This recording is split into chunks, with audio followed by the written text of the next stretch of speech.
Here we see how to calculate the earnings available to shareholders. So there is a format for this. In that format, we are going to calculate the earnings available to shareholders. So for that, here the EBIT. The EBIT means EBIT stands for earnings before interest and tax. EBIT stands for earning before interest and tax. E for earnings, B for before, and interest and tax. So this amount, from this amount we are going to less the interest on debt. So in the problem it was given the interest on debt. We have to deduct the interest on debt, and also we have to less the interest on loans also. By lessing this we will get earnings before tax. Here we will get the earnings before tax. EBT means earnings before tax. From this amount now we are going to less the tax available. So after lessing this, after deducting this tax, we will get earning available after tax. So EAT stands for earning after tax.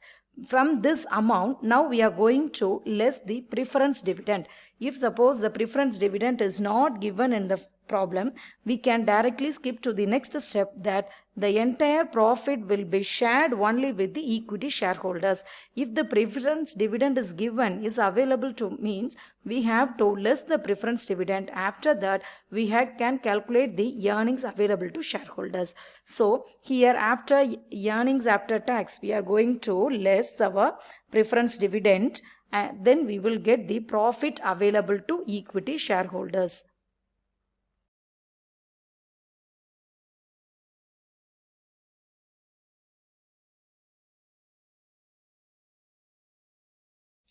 Here, calculation of earning per share. So the formula for this is profit after tax minus preference dividend divided by number of equity share. The formula is profit after tax minus preference dividend divided by number of equity shares. So in the problem you see profit after tax is given as 3,20,000. Profit after tax of 35% is 3,20,000. So we have written that 3,20,000 as it is here, and minus preference dividend. What is the preference dividend? It was given 10% of 20,000 preference shares. It is rupees 2 lakhs. So I have written here 2 lakhs into 10% divided by number of equity shares.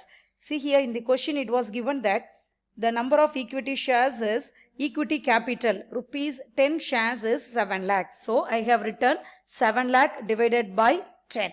So after computing this mathematical calculation, we get 3,20,000 minus 20,000 divided by 70,000. So that is rupees 4.28.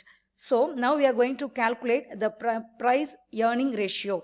The formula for price earning ratio is market price per share divided by earning per share. We know the earning per share. So we are in need of market price per share. We have to see the question. In that it was given market price of equity share is rupees 60. So I have written the market price per share rupees 60.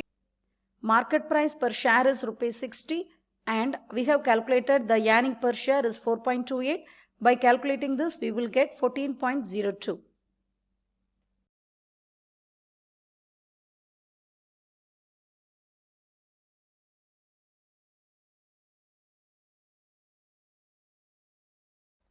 First, we have to calculate the EAS. Here, the profit before tax is given in the problem. It is rupees 2,50,000.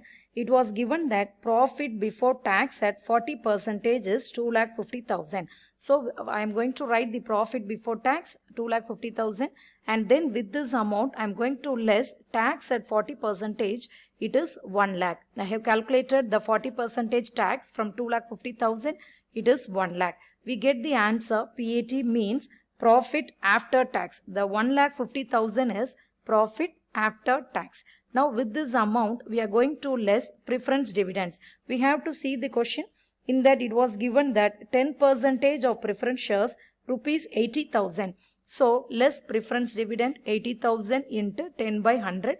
We get 8,000, right? Now after deducting this 1,50,000 and 8,000, we will get 1,42,000. We will get 1,42,000 as our EAS. Now let me calculate the earnings per share. To calculate earnings per share, the formula is EAS divided by N. So look at the question. It was given that 5,000 equity shares of rupees 100 each is rupees 5 lakhs. So here the 5,000 equity shares denotes the number of equity shares N. So 1,42,000 divided by 5,000, it is 28.4. So the earning per share is rupees 28. Okay. Now let me calculate earnings yield ratio. For that, the formula is earning per share divided by market price per share. Already we have calculated the EPS. Now let me see what is about market price of equity shares. So here the market price of equity shares is given in the problem as rupees 250. In the question it was given that rupees 250. So I have taken the 250 as it is. So we have calculated the EPS. So I have written this, and the market price of equity shares, market price of equity share is given as 250 into 100. So we can get the percentage 11.36 percentage. So next we are going to calculate PE ratio. For that the formula is market price of equity share divided by EPS. So we know about what is the value for MPS, and also we know the value for EPS. Directly we can calculate the ratio. So by this formula, PE ratio is equal to MPS divided by EPS. We can calculate the PE ratio.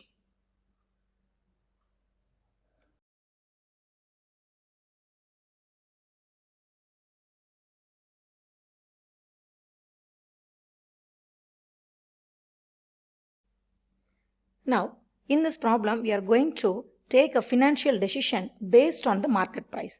So for that, we are going to calculate the EPS and market price.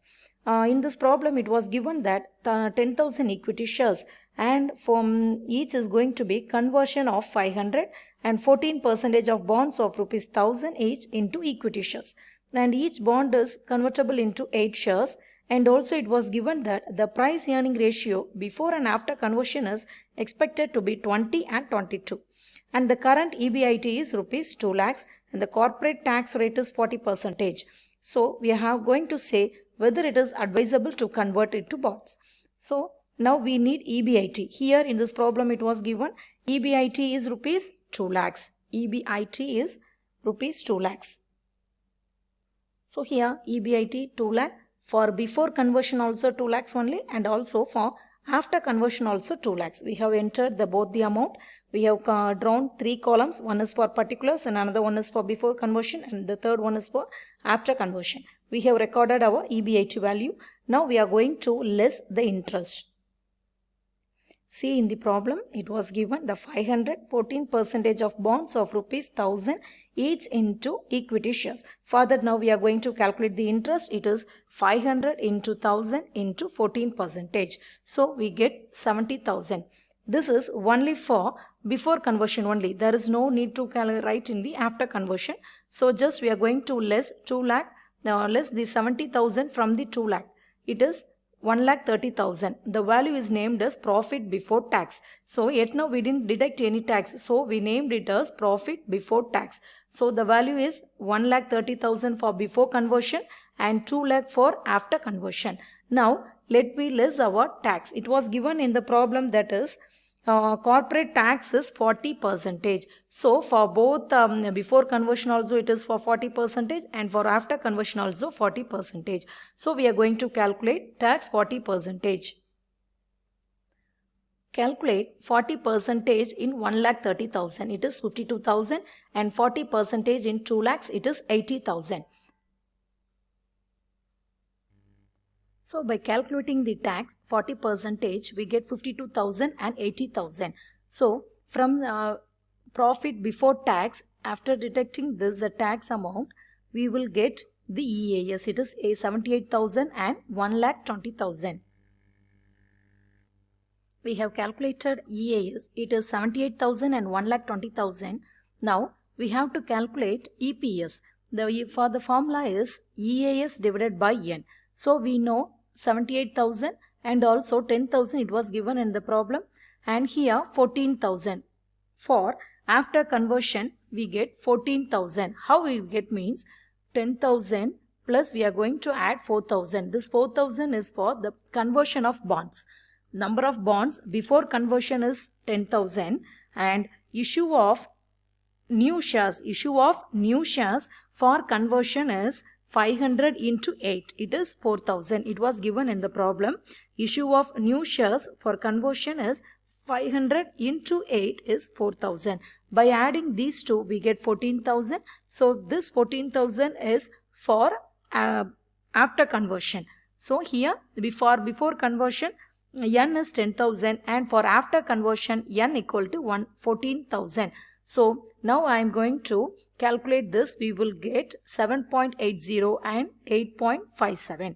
So EPS is 7.80 and here EPS is 8.57. Now let me see to the next. Here the price earning ratio is given and the problem is 20 and 22. It was given that the price earning ratio is 20 and 22. We have written that. After that we are supposed to calculate market price. For that we know the formula. It is EPS into PE ratio. So we know the answer for EPS and also we know for PE ratio. So we are going to multiply these two. We will get the market price as our answer. So here you see the market price is 156 and rupees 188.54. So we are going to take a best decision. Which one is better? For that you see here it is 156 and 188. So the next model, the next one is the better one.